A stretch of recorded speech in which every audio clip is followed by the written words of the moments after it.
안녕하세요. 30대, 이 집안에 시집 온 지 올해로 8년 차인 여자입니다.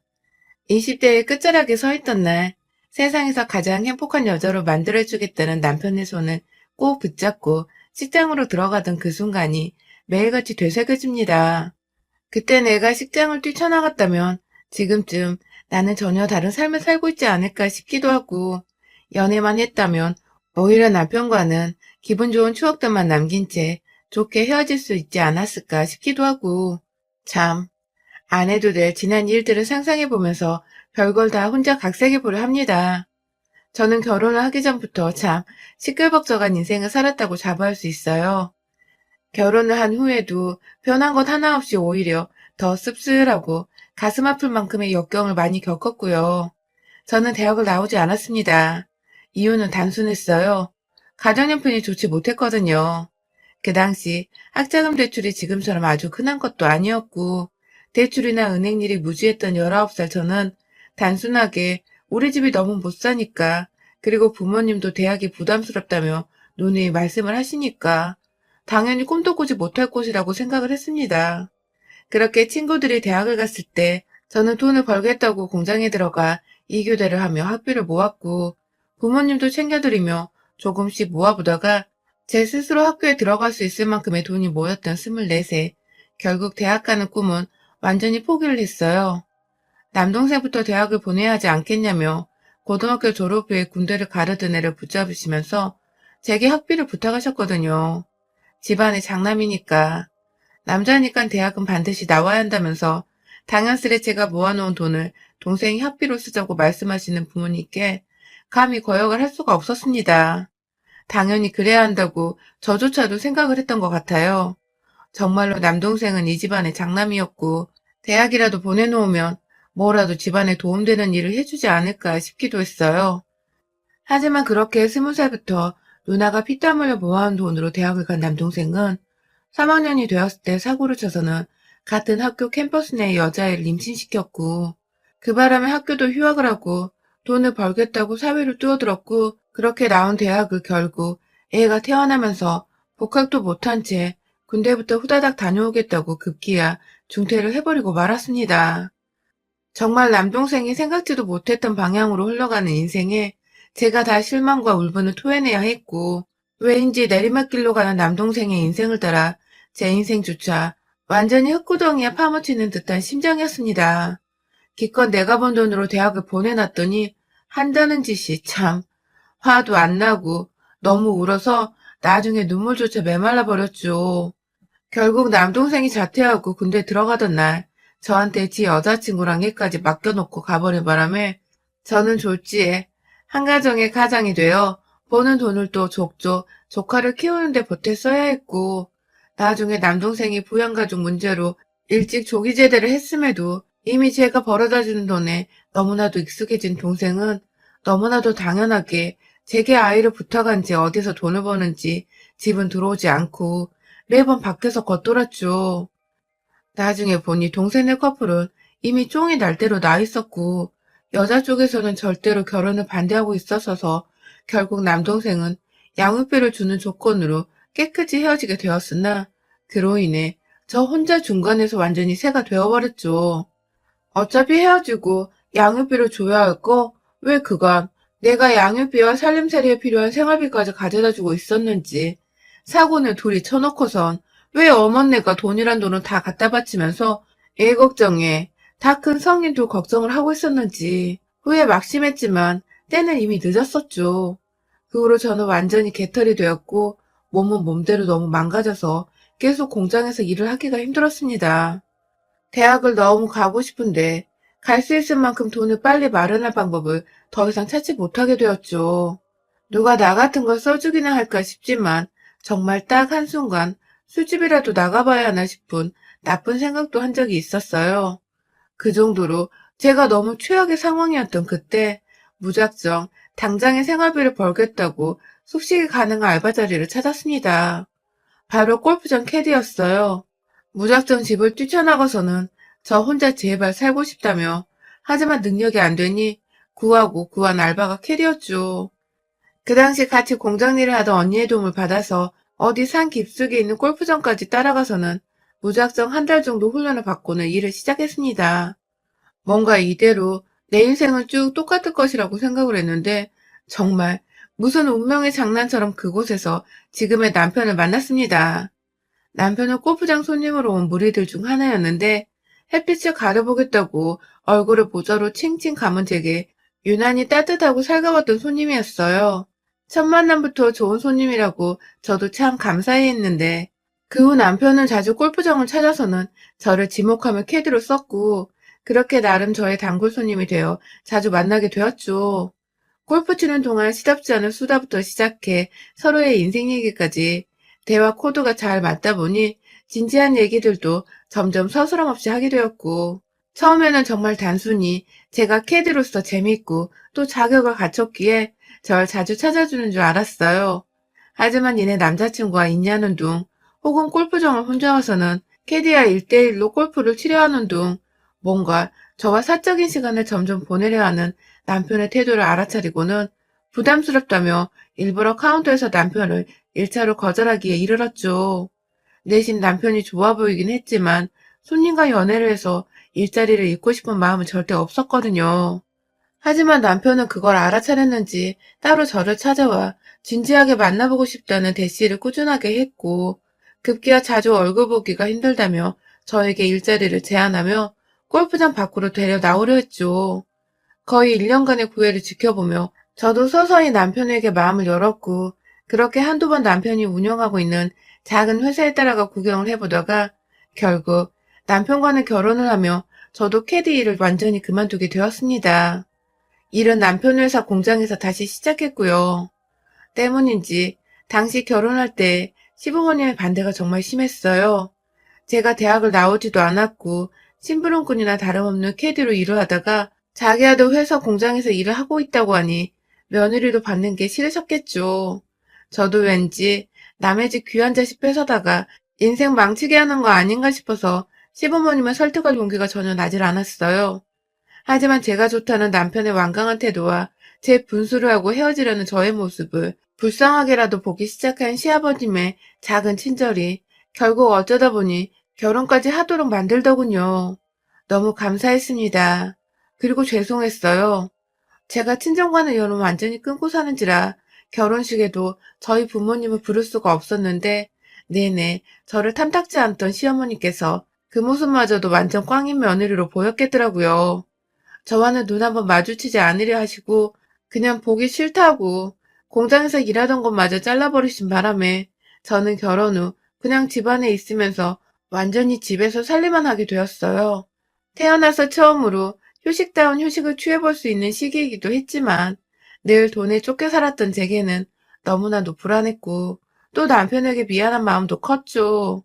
남편 퇴근하는 길에 따라서 저희 집에 오곤 하셨던 시어머니는 집안 곳곳을 돌아다니시면서 손가락 하나 쓱 문질러서 먼지 한 톨이라도 나오면 집구석에서 넌 도대체 뭘 하고 있었니? 하면서 혼을 내셨고 할 줄 아는 것이 정말 하나도 없는 구제불능이구나 넌 하면서 제 지난 인생을 모두 평가해내시며 절 기죽이곤 하셨죠. 집안에 있음에도 곧 시어머니가 언제 들이닥칠지 모른다는 불안감 때문에 늘 제 몸을 가만 놔두지 못한 채 청소를 결벽증 환자마냥 해냈고 그래서 결혼하기 전 힘들게 돈을 벌었던 때보다 제 마음은 더 병들어갔습니다. 유일하게 제 편이 되어주던 남편도 처음에는 시어머니에 맞서서 싸우다 너무 집안에서 큰소리가 오고 가는 게 지쳤는지 나중에는 퇴근을 일부러 늦게 해서 시어머니와 저의 마찰을 안 보려 하는 등 자리를 피하는 방법을 택했죠. 덕분에 전 늘 최전방에서 혼자 적군과 맞서 싸우다가 총 맞고 피 흘려 죽는 기분이었어요. 그런데 참 제 기구한 인생은 끝날 기미를 보이지 않더군요. 제가 결혼하고서 3년간 틈틈이 9급 공무원 시험 준비를 했었는데요. 시험에 덜컥 합격을 해버렸어요. 남편 회사에는 취직이 안 될 게 시어머니 때문에 뻔하니까 뭐라도 시간이 있을 때 해보자는 마음으로 집안일 다 끝내놓으면 혼자 방에 들어가 공부를 하고 다시 남편 퇴근하면 밥 차려주고 다시 밤늦게 공부를 하는 방식으로 꾸준히 했던 것인데 합격을 하고 나니 정말 기쁘더군요. 게다가 그즈음 제가 아이를 임신하게 되어 정말 내 인생에 이런 날도 찾아오는구나 싶었습니다. 아이가 찾아온 기쁨과 시험 합격의 기쁨을 동시에 얻었으니까요. 아이 태교를 하면서 출퇴근을 하고 돈도 벌고 사회생활을 하며 제가 좀 더 활기차지니 남편도 좋아하고 저도 좋고 그렇게 잘 지내는 와중에 남편이 교통사고로 세상을 떴어요. 제가 임신하고 막달 되었을 때니까 애 얼굴도 못 보고 애 아빠가 죽어버린 겁니다. 너무 황망해서 남편 장례 끝나고 나서야 뒤늦게 서러움과 슬픔이 북받쳐 집안에서 목 놓아 울었어요.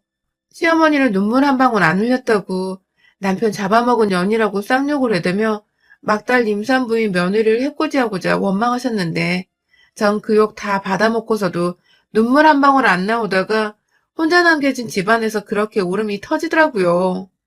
하루 왼종일 울다가 결국 복통 때문에 119로 병원 실려가 조산을 했고 인큐베이터에서 애를 둘 다 키웠는데 애가 병원에 있으니까 제가 억지로라도 정신을 부여잡게 되더라고요. 남편은 죽었고 얘는 태어났고 시댁은 이게 다 내 탓이라는데 난 당장 목숨줄 부지하며 살아야겠고 그렇게 다시 저는 출근을 했고 남편 사망 보험금은 어디에 쓰지도 못한 채 통장 안에 넣어뒀어요. 남편이 운영하던 회사는 시아버지가 도로 맡으셨고 저는 완전히 남편의 회사고 뭐고 저와는 무관하다는 마음으로 그 근처도 안 가고 시부모님 근처에도 가지 않았어요. 천만다행으로 손주가 태어난 게 걱정되셨는지 사망보험금을 달라는 말씀이나 돈 얘기를 일절 하지 않으셔서 저는 저대로 제 일을 하면서 아이를 잘 키워낼 수 있는 생각에 집중할 수 있었죠. 그런데 시어머니는 여전히 제가 미워 죽겠고 아들 잡아먹은 년이라는 소리를 해대시는 와중에도 손주가 보고 싶다고 집에 먼저 예고도 없이 찾아오셨고 와서는 한참을 아이를 껴안고 있다가 급기야 아이를 저 몰래 데리고 나갈 뻔도 하셨어요. 한두 번이 아니라 아주 여러 번이요. 아무리 제가 사별을 했다고는 하지만 아무리 제 아이가 시어머니의 손주이기도 하지만 제가 엄연히 아이 엄마고 저도 직장이 있고 아이 하나 정도 키울 만큼 능력은 차근히 쌓을 수 있는데 무작정 자기 아들 아이라면서 아이를 자기 것인 마냥 물건 취급하며 데려가던 모습에 저도 기겁을 해서는 더 주의를 하게 되었죠. 저 출근하는 동안에는 일부러 회사 근처에 어린이집을 구해서 아이를 집 밖으로 데리고 나와 맡겼고 평생 시어머니께 대들지 못하고 살던 제가 아이 덕분에 용기를 얻어서는 내 아이 함부로 데려가려 하지 말고 엄마인 저한테 허락 맡으세요. 라고 눈에 쌍심지를 켜고 말씀도 한번 드렸네요. 한 1년가량 꾸준히 아이를 집에 데려가려 안달이 나셨던 시어머니는 결국 포기를 하신 건지 그 다음부터는 저희 집에 말도 없이 찾아오거나 얘를 데려가려는 제스처를 보이진 않았어요. 옆에서 시아버지께서도 제가 일 다니며 아이를 열심히 키워내는 모습이 기특하셨는지 먼저 시어머니께 태도 똑바로 하라고 제 앞에서 혼도 한번 내주셔서 그 후론 시어머니도 소식이 거의 끊기다시피 했죠. 그러다가 얘가 3살 정도 된 해부터 시어머니는 시댁으로 저희 모자를 초대하셨죠. 처음 손주와 밥 먹고 싶다고 초대를 하셔서는 그 후로는 1년에 적어도 2~3번 정도는 아이가 보고 싶다고 저까지 자주 집으로 불러주셨어요. 어때 따뜻한 밥도 차려주시고 아이한테 용돈도 쥐어주시니 저도 감사하더라고요. 아이 곁에 누구 하나라도 어른이 더 있다는 사실에 내심 안심이 되기도 했고요. 왜인지 시어머니랑 잘 지내는 것도 같던 그쯤 시어머니는 점점 다시 예전의 모습으로 돌아가셨습니다. 점점 저희 모자를 찾는 횟수가 늘어나더니 급기야 1년도 안 되어 자연스레 아이를 키워주겠다고 하시더군요. 전 당연히 얘 할머니니까 아이를 마냥 잘 키워주실 거라 생각을 했어요. 그간 아들도 그리우실 텐데 아들 닮은 손주가 많이 애달프시기도 하셨을 테고 이제 우리가 서로 다 잘 지내는 것도 같고 그래서 흔쾌히 허락을 하고 아이를 시어머니께 맡기게 되었는데 그때부터 성질머리가 다시 돌아오신 겁니다. 지난 1년간 정말 쉬지도 않고 저를 달달 볶고 괴롭히셨던 시어머니. 아이를 인질로 삼고 저에게 생전 겪지 못했던 독한 미움을 받게 만드셨어요. 아이를 데리고 자고 싶으니 오늘은 그냥 집으로 곧장 퇴근하라고 말하시는 건 거의 일상이었고 얘가 말을 제대로 못하는 것 같다면서 화를 내시며 중간중간 회사에 있는 제가 전화를 못 받으니 문자로 거의 테러하다시피 다다다다 보내신 적도 있었고요. 다 같이 밥 먹자고 부르셔서 퇴근하고 시댁 가면 밥을 하나도 차려놓질 않으셔서 제가 도로 나가서 장을 보고는 다시 집에 들어가 요리를 해서 내와야 했습니다. 양육비 명목으로 저한테서 달마다 돈을 받고 계셨는데도 불구하고 이런 식으로 계속 돈이 추가로 들어간 바람에 아이를 어린이집에 보낼 때보다 제가 달마다 50만 원 정도 지출을 더 해야 했고 공무원의 쥐꼬리만한 월급에서 거의 3분의 2가 시댁으로 들어갔어요. 지출되는 돈을 둘째치더라도 아이를 차라리 어린이집에 보내면 속이라도 시원하고 돈 내면 끝날 일이니 마음이 편할 텐데 시어머니는 꾸준히 저의 양육 방식을 문제 삼으면서 얘가 모자란 것 같다. 혹은 얘가 왜 이리 말랐니? 하면서 시어머님이 애 옆에서 해주셔야 할 문제를 퇴근하고 집에 가야 애를 보는 저한테 잔소리를 하면서 그게 다 제 탓이라는 듯 말하셨어요. 아이와 함께 집에 내내 계시는 동안 제가 드린 돈으로 맛있는 것도 좀 먹여주시고 애 책도 하나 더 읽어주시고 그러라고 돈을 아낌없이 드리고 있는 건데 이건 뭐 제가 어디 애를 눈뜨고 보고만 있는 조건으로 허공에 돈을 날리고 있는 꼴이더라고요. 그래서 제가 하다 제 눈에도 애가 월요일부터 금요일까지 시댁에만 가 있으면 저녁마다 밥 달라고 안달이 나고 아침에 가는 길에도 가기 싫다고 엄마 옆에서 잔뜩 떼를 쓰는 게 이상해서 더 이상 시댁에 일을 맡기지 않기로 했습니다. 날 잡고 시댁을 찾아갔어요. 주말에도 어디 맡겨놓을 데가 없어 가깝게 지내던 이웃집에 보내놓고서 앞으로 아이를 다시 어린이집에 보내려 한다고 곧 학교 들어가야 하니까 사회성을 위해서 필요로 한다며 굳이 다른 핑계를 대면서 최대한 시어머님이 기분 나빠하지 않도록 조심스레 말을 꺼냈어요. 워낙 저를 싫어하시는 분이니까 말을 또 곱게서 해석할 게 뻔했지만 제 아이를 생각해서 빠르게 결단을 내려야 할 일이었죠. 하지만 생각보다 순순히 알겠다고 하시던 시어머니는 정말 제가 놀랄 정도로 아이에 대한 미련이 1도 없이 그래, 나도 힘들다. 보내버려. 하시면서 자리에서 일어나시더니 귀엽고 다른 얘기로 대화 주제를 돌리시더라고요. 밥이나 먹고 가라며 또 밥을 해달라는 말씀을 하시길래 저도 괜히 죄송스럽고 감사한 마음에 네 하고서는 막 냉장고에서 있는 거 없는 거 다 꺼내서 밥을 차리려고 했어요. 옆에서 자꾸만 한숨을 쉬시길래 신경이 쓰였지만 뭘 만들어내야 할지 긴장이 돼서 있던 감자부터 꺼내서 껍질을 깎아내려고 하고 있는데 시어머니가 지나가는 말로 건네시더라고요. 근데 넌 참 얘가 볼수록 소름이 끼쳐. 라고 말해줘. 순간 잘못 들었나 싶어서 감자 깎다 말고 네? 라고 했어요. 그러자 시어머니가 내 새끼 잡아먹더니 내 손주까지 잡아먹으려고 안달난 거 내가 모를 줄 알아?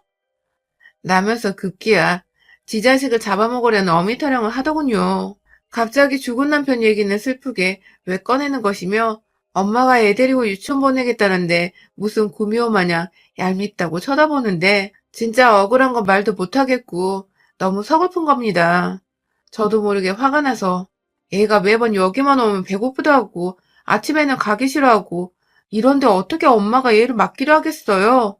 하면서 그냥 얘가 더 즐겁게 놀 수만 있음 거기가 어디든 보내려 한다고. 그러니 제발 죽은 남편 얘기도 저한테 싫은 소리도 제발 내지 말라고 하소연을 했습니다. 세월이 몇 년이나 흘렀는데도 한결같이 나를 싫어하시냐고. 정말 남편 죽고 나서 한동안 흘리지 못한 눈물을 와락 쏟아내 버렸어요. 마를 줄 알았던 눈물샘이 무슨 댐 하나 터지듯이 와르르 무너졌죠. 하지만 시어머니의 제 탓하는 말버릇은 끊기지 않았습니다. 어디서 눈물로 무마하려 하냐고 그런 식으로 자기 아들을 꼬셨지만 자긴 못 꼬신다고 급기야 저한테 집안 말아먹은 독종이라고 뒤에서 제 등을 팍 치는데 정말 아팠어요. 등짝이 슬금슬금 붉게 타오르는 것도 같았고요. 그리고 이내 제가 눈이 돌아버리고 말았습니다. 이 얘기를 하다 말고 집안 말아먹었다는 소리를 듣고 있는 그 상황이 너무 이해가 안 갔지만 어쨌든 아들 일은 엄마니까 시어머니를 이해해보려 했는데 이건 정도가 심해도 너무 심하잖아요. 저도 모르게 깎고 있던 감자를 시어머니를 보지도 않고 던져버렸죠. 하나, 둘, 셋, 넷. 머릿속에서 감자국을 끓일까, 감자조림을 할까 수도 없이 고민하다가 된장이 있길래 그냥 후다닥 된장국에다 감자조림 해먹으려고 6, 7개 정도 되는 감자를 모조리 들고 나와 깎다 말고 뒤에서 절친 시어머니를 향해 던져대다가 급기야 옆에 간해놓으려고 꺼내놓은 간장마저 후루룩 던져버렸어요. 감자조림 하려다가 급기야 그걸 시어머니 면상을 그릇 삼아 버무려버린 것입니다. 시어머니는 난리가 났죠. 당연히 저는 거기에 대고 너는 엄마 자격도 없는 년! 이라며 네 아들의 자식인데 며느리가 싫다는 이유만으로 애 데리고 뭐하는 짓이냐? 라며 애 팽개대고 절 괴롭힐 생각 말고 진심으로 아들이 그리우면 손주한테 살갑기라도 하라며 매달 돈 150은 거저들고 가면서 돈 뜯어낼 궁리 그만하고 할머니 노릇 제대로 하라고. 확 남아있는 간장 한 방울까지 탈탈 털어버리고자 머리 위로 간장통을 들쳐 올리니 시어머니는 그 와중에 겁을 먹고는 두 팔로 자기 머리를 확 가리시더라고요. 며느리한테 평생 구박만 하면 살 줄 알았는데 감자로 쥐어 터질 줄은 꿈에도 몰랐던 시어머니는 울먹거리면서 본인 하소연을 하더군요. 다 마음에 안 드는 인생이라며 체념한 듯이 자기 머리를 쥐어싸며 엎드려 있는데 그 모습을 보니 우리 남편 생각이나 더는 지랄도 못 떨겠고 그냥 손에 끝까지 쥐고 있던 간장통을 싱크대에 처박아 던져놓고는 우리 다시 안 보는 게 좋겠어요. 라는 마지막 말을 남기곤 시댁을 나온 지 벌써 4달이 지났습니다. 연말이고 새해고 뭐고 시어머니뿐만 아니라 시아버지까지 당연히 안 보고 있고 인사조차 전하지 않았습니다. 이 세상에 아들과 단둘이 남겨진 기분이 들지만 그럼에도 누구보다 자식을 잘 키워내려 노력하는 엄마이기에 외롭지도 않고 겁날 것도 없어요. 아이가 다니는 유치원은 어떻게 알았는지 선생님 말씀으로는 제 아이가 할아버지라고 부르는 분이 가끔 와서 초코파이 상자를 한아름 가져와 친구들까지 나눠주고 가신다네요. 가끔 저희 집 근처에서도 시아버님이 기다리고 있다가 아주 짧은 인사를 하고 가시긴 하거든요. 아이에게 가족이 더 생겨 좋다고 생각했지만 결국 그 가족마저도 제가 싫다는 이유로 제 아이를 대충 돌보고 오히려 싫어할 만한 기억을 안겨줬던 지난 1년 남짓했던 시간. 그 시간들을 아이에게 보상해주기 위해서라도 저는 더 열심히 그리고 행복하게 살려고 합니다. 결국 아이에게는 엄마가 행복한 것이 세상 제일의 교육인 것 같거든요. 세상이 사무치게 외로우신 분들, 인생이 힘드신 분들, 남편 사별까지 겪고 혼자 아이를 키워내는 중인 저를 보면서라도 힘내세요. 저도 그리고 제 아이도 함께 당신을 응원할게요. 여러분의 생각은 댓글로 남겨주세요. 오늘도 시청해주셔서 정말 감사합니다.